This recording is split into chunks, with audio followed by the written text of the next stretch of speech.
Alrighty, hello there folks. I'm going to do another video like I've been doing on how to grow different types of plants at home. And today we're going to do kiwi trees. Now kiwis are difficult. They're very difficult. I put them right up there with avocados. The problem is that the seeds in a kiwi, they're just tiny. Tiny, tiny, tiny, tiny. And then they got all the mucus and whatever you want to call that, the fruit that's attached to it, so it's quite difficult to do. But I am going to show you how to do it and go through it, and hopefully it'll work out for you. So here we go. I'm just going to move the camera here so that you guys can see what it is that I'm doing. And that should be it right there.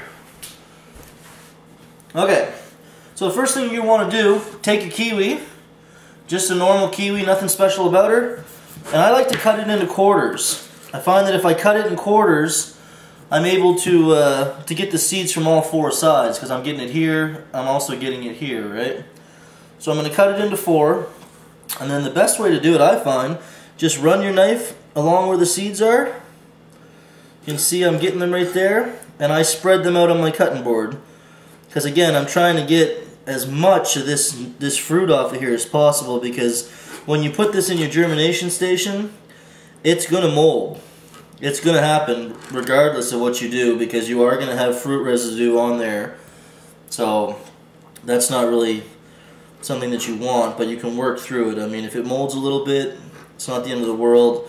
I usually just take the paper towel and I'll change the paper towel, and I just keep doing that until, you know, we get something sprouted. So there we go. I've actually got another one here, but I'll do that after. So once you get to this stage here where you've got it on your cutting board, I usually just take a bowl, I'll scrape all this up into the bowl, and then I go over to the sink. And I'm going to want to rinse this as many times as I can. And as you can see in the bowl, all I did was took my fingers and I just give it a good old mix like so. And I just keep mixing, rinse the water, mixing, rinse the water. And the more times you do that, you can see that the difference here, this has got the jelly all over it, whereas if you look in the bowl there, they look pretty separated. So that's where you want to be at with that. Once you get to this stage here, you're just going to take this to the sink and drain it, which I'm going to do real quick. You're not going to be able to see it, but you got the idea. Drain water out. Ooh. Okay. Now that it's drained, right? I usually flicker out on the counter like so. Or you can have your paper towel ready ahead of time. I'm just going to take my paper towel, 2 sheets, stick it, flip it, a little bit we didn't get. Now I've got them in my paper towel. Now again, I'm trying to do this quickly here, but usually I would do enough so that I've got one section of the towel filled up, and then I'm just going to fold it over, and wet it. And that's it. That's ready to go in your germination station. So I've got a woman who asked me about this, to talk more about the germination station.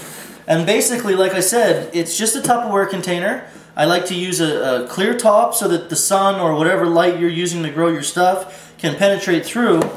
And if you open it, I just have different things. Like in this one here, I've got some date trees on the go. I could probably actually open it up and show you if I can find my way into it. Yep. So these here, holy jumping, it's like a puzzle. There we go. Yeah. And you can see right there, I got some roots that are starting to go on those. This is another video that I'll do once it's ready.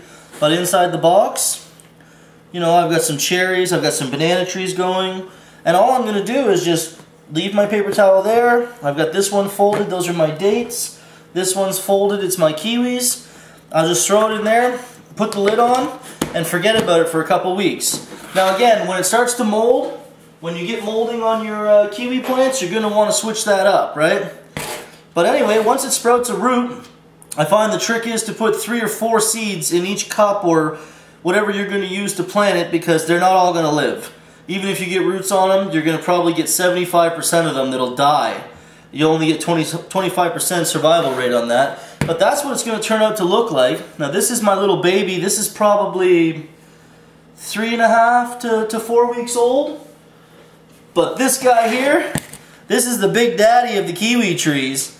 Look at the leaves on that. That's big. It's all furry and soft. Like it feels like I could do an ad for the Charmin toilet paper with one of these bad boys.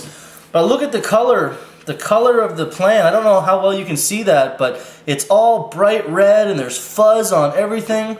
They're just beautiful, beautiful plants. So again, if you want to do something at home, it's sort of simple to do. You know, these are nice plants to have in the window.